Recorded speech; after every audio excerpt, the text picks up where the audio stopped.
हाँ जी भाई, सभी को नमस्कार। तो अब चर्चा अपन करने वाले हैं राजस्थान इलेक्शन को लेकर के। एक सबसे बड़ी खबर आप सबके सामने रखने जा रहा हूँ जो सबसे महत्वपूर्ण है। थोड़ा सा देरी बनाए रखना और छोटा सेशन होने वाला है, तो ध्यान से देख लीजिएगा। मेन बात क्या है, राजस्थान में अभी सबसे मुख्य कारण किस बात का लेकर के हो रहा है, जो कि आपका ओबीसी आयोग को लेकर के हो रहा है, आरक्षण को लेकर के हो रहा है। सीटें तय हुई नहीं हुई, इसके ऊपर चर्चा करेंगे। ठीक है, सारी चीजों पर अपन स्टेप बाय स्टेप, छोटा सेशन होगा, अच्छा सेशन होगा। आशा करता हूं आपको पसंद आए, शेयर भी कर देना। ठीक है, और जो जितने भी तमाम मेरे साथीगण हैं, जितने भी आप जुड़ रहे हैं, तो कृपया करके शेयर भी कर दीजिएगा और सब्सक्राइब भी कर दीजिएगा एज योर विश। जितनी तमाम न्यूज़ें हैं वो व्हाट्सएप चैनल के माध्यम से आपको मिल जाती है। नीचे लिंक दे रखी है माइंड जोन एजुकेशन पे, वहां आपको न्यूज मिल जाती है।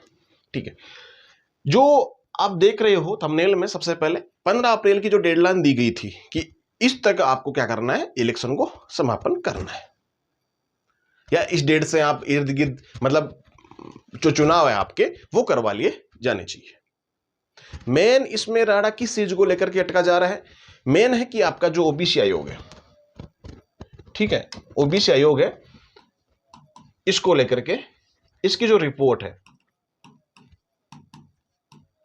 इस रिपोर्ट को प्रस्तुत लेने को लेकर के सारी चीजें इस पे ही हो रही है कि भाई हाँ, किस जगह, किस क्षेत्र में, किस विधानसभा क्षेत्र मान लो, उसके पंचायत का क्षेत्र मान लो, जितने भी राजस्थान में हैं, सारी जगह वोटर्स का तो वैसे अभी परिसीमन कर लिया गया है।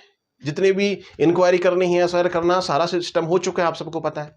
ठीक है, जो कंटिन्यू लगातार मेरे साथ जुड़े हुए हैं उनको तो वैसा भी पता है, छोटा सेशन होता है, ऐसा सेशन होता है अपना। ओके, मेन बात क्या है कि जितने भी क्षेत्र हैं, उन सभी क्षेत्रों में किस किस क्षेत्र में, जैसे कोई भी ग्राम पंचायत है, कोई भी ग्राम पंचायत में इस साल भाई किसकी सीट आनी चाहिए, मैं अपनी भाषा में आपको बताऊं तो वही ओबीसी जो आरक्षण है उसको लेकर के अड़चने इसमें आ रही है। दूसरी बात यह है कि इसमें जो नियमों का फिर बदल किया जाना वाला सिस्टम है ना, भाई 2 बच्चों का बाप होगा वही लड़ पाएगा, 10th उसके पास होनी चाहिए, 12th उसके पास होनी चाहिए, मतलब सारी चीजें होती है ना। कोई जरूरी नहीं है पढ़ा लिखा ही हो, पढ़ा लिखा आज तक अच्छा अच्छा काम कर रखा है, कोई भी दिक्कत नहीं है। सबसे ऊपर वाली सीट पे बैठा है, कौन बैठा है, जो कुछ भी नहीं आता जाता है उसको, वो बैठा है वहां पे, वो बस कहने की डिग्रियां जो होती है ना। तो सरपंच का, पंच का इतना नहीं होता है, पार्षद का इतना सीन नहीं होता है कि आप पढ़े लिखे ही हो, क्योंकि आजकल समाज में बहुत सारे ऐसे लोग होते हैं पढ़े लिखे हुए होते हैं। ठीक है, और अब तो इस राजनीतिक क्षेत्र में युवाओं का मतलब चलन चना गजब का आ गया है ना। मैं तो कहता हूं भाई, जिनको ये लगता है ना सर्वसंपन्न अपना परिवार है, तो बिल्कुल राजनीति की तरफ, पॉलिटिक्स की तरफ जाना चाहिए। ठीक है, तो ओबीसी आयोग का जैसे ही इस चीज में सुनवाई हो जाएगी या फिर इसमें सॉल्यूशन हो जाएगा, उसी टाइम क्या होगा, ये जैसे ही रिपोर्ट प्रस्तुत कर दी जाएगी, उसके आधार पे क्या होगा, फिर सबको सीटों का आवंटन कर दिया जाएगा। ऐसे तो ये बीच, हाँ, अब ये चीज और है कि आगे जा सकता है क्या चुनाव, ये सीन और है। चुनाव आगे संभावना पूरी पूरी है कि आगे जाएगा, पूरी संभावना है। 15 अप्रैल से पहले कतई संभावना नहीं है कि हो जाए, क्योंकि अभी मार्च के महीने में ये ओबीसी वाला सिस्टम कंप्लीट होगा। इसकी जितनी भी ये एरर है, त्रुटियां हैं, उनका सुधार करके इसमें थोड़ा सा सॉल्यूशन करने के बाद में मार्च का महीना तो इसमें चला जाएगा।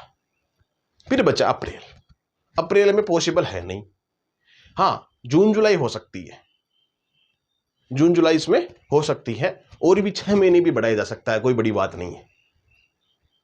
भाई सरकार खुद इस चीज को लेकर के कानूनी तौर पे ये डिमांड की जा सकती है कि भाई हमें थोड़ा समय और दिया जाए ओबीसी रिपोर्ट को प्रस्तुत करने में, उसको तैयार करने में। आयोग बनाया गया है ओबीसी के लिए, अलग से आयोग है, वो आयोग सरकार को वो अपनी रिपोर्ट सौंपेगा। ठीक है, तो ये तमाम चीजें थी इसमें जो अड़चने पैदा कर रही है। जैसे ही कोई ऐसे अपडेट आएंगे हमारे सामने, तो सबसे पहले आपके सबके सामने सेशन लिया जाएगा। ठीक है, आचार संहिता जैसे ही, एक ये डाउट रहता है कि वह 6 महीने पे लगती है, 8 महीने लगती है, 2 महीने पे लगती है।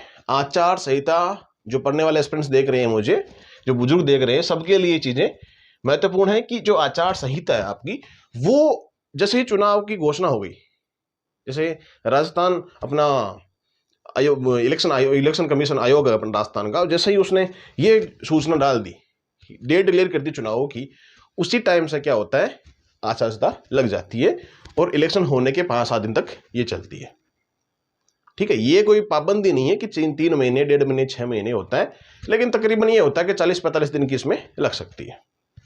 ठीक है, अब की बार ये सीन बनता नजर आ रहा है और उसमें मैंने आपको पहले सेशन में बता रखा है कि आपका आचार संहिता में क्या क्या अवरोध आते हैं, वो जाके अपने लास्ट सेशन देख लेना।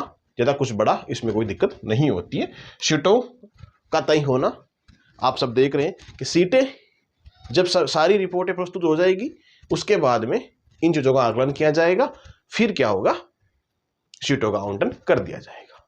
ठीक है, लगभग सारी चीज़ें, डेटा वगैरह अभी दोनों आपको पता है, अपडेट जो डेटा आपके वोटर्स की अभी भी वो भी आई थी पहले 5-6 दिन पहले लगभग, हाँ फरवरी में आई थी, हाँ उस टाइम की बात है। तो छोटी मोटी जितनी भी अपडेट्स आती है आप देख सकते हो और कमेंट बॉक्स में आप अपनी राय रख सकते हो, मत रख सकते हो। खैर, मिलेंगे अपन नेक्स्ट वीडियो में और तब तक के लिए जय हिंद, जय भारत।